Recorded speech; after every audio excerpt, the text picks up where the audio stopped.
Assalamualaikum warahmatullahi wabarakatuh. Saya Muhammad Rifadil. Di sini saya akan mempresentasikan tentang mata kuliah teknologi bahan alam. Yang pertama itu ada definisi bahan alam. Menurut Samuelson 1999 mendefinisikan natural product sebagai produk yang dihasilkan oleh asam yang meliputi. Yang pertama itu organisme. Terdapat tumbuhan, hewan, dan mikroorganisme yang telah diproses secara sederhana. Yang kedua, bagian dari organisme, yaitu daun, bunga, atau organ tertentu dari hewan. Yang ketiga itu ekstrak dari organisme atau bagian organisme. Keempat itu komponen tunggal, ada alkaloid, flavonoid, terpenoid, dan steroid. Bahan alam dalam kefarmasian, ada sekunder, terbagi menjadi glikosida, alkaloida, minyak astiri, biotika, tanin, dan saponin. Kedua itu primer, terbagi menjadi klorofil dan lipida. Lanjut, di sini ada bahan alam dalam kefarmasian. Pertama itu pangan fungsional.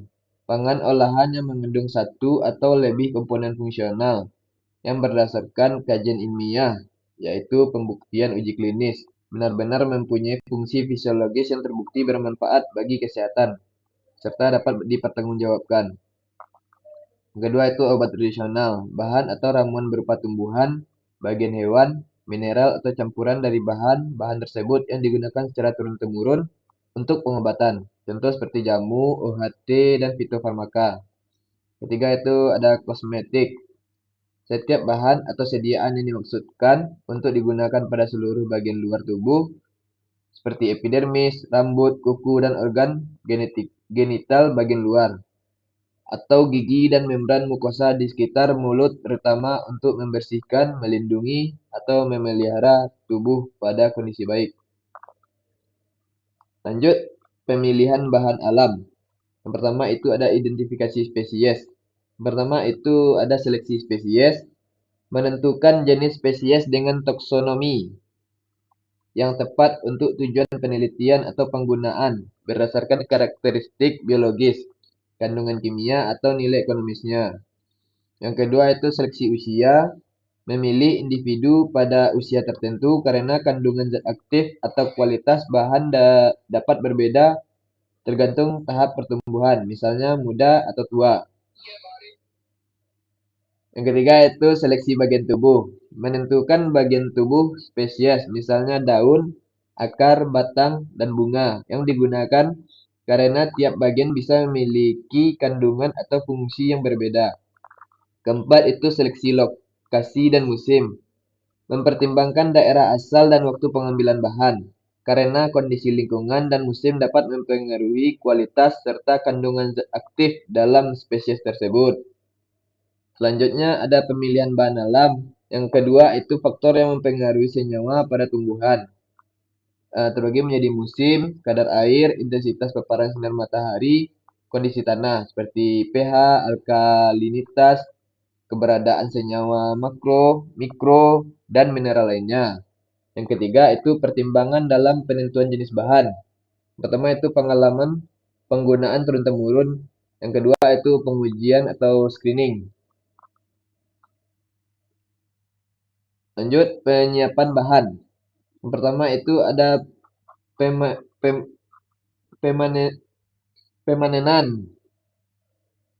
Terbagi menjadi bahan baku dapat berupa keseluruhan atau herba atau bagian tertentu saja seperti daun, batang, kulit, batang atau bagian tertentu lainnya disesuaikan dengan lokasi di mana metabolit sekunder yang menjadi target itu berada pada suatu organisme.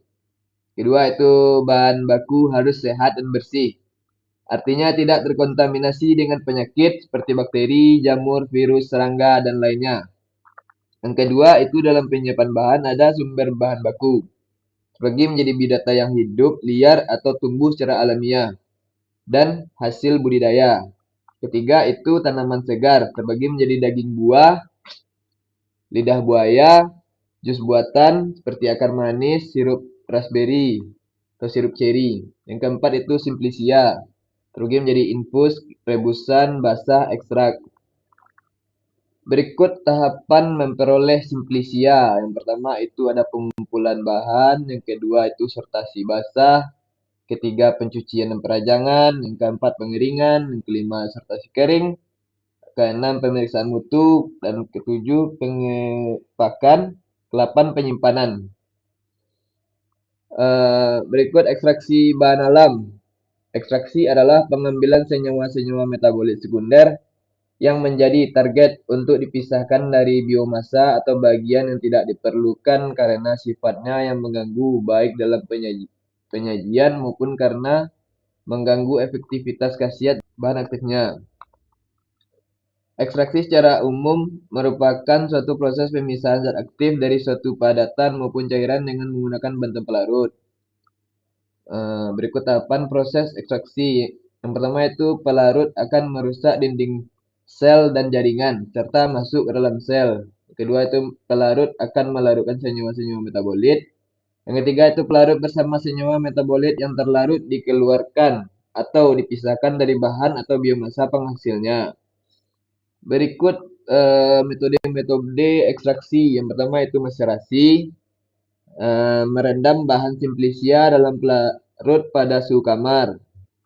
Kedua itu perkolasi, mengalirkan pelarut melalui bahan simplicia yang ditempatkan dalam kolom perkolator.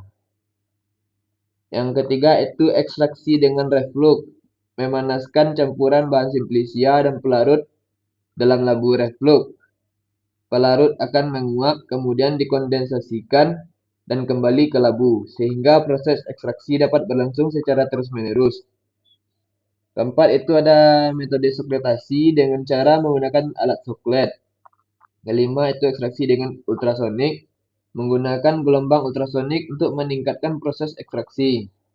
Keenam, ekstraksi dengan microwave, meningkatkan proses ekstraksi dengan menggunakan microwave. Yang ketujuh itu ekstraksi dengan tekanan, menggunakan tekanan tinggi untuk meningkatkan proses ekstraksi. Baik, sekian terima kasih presentasi dari saya. Lebih dan kurang mohon maaf. Assalamualaikum warahmatullahi wabarakatuh.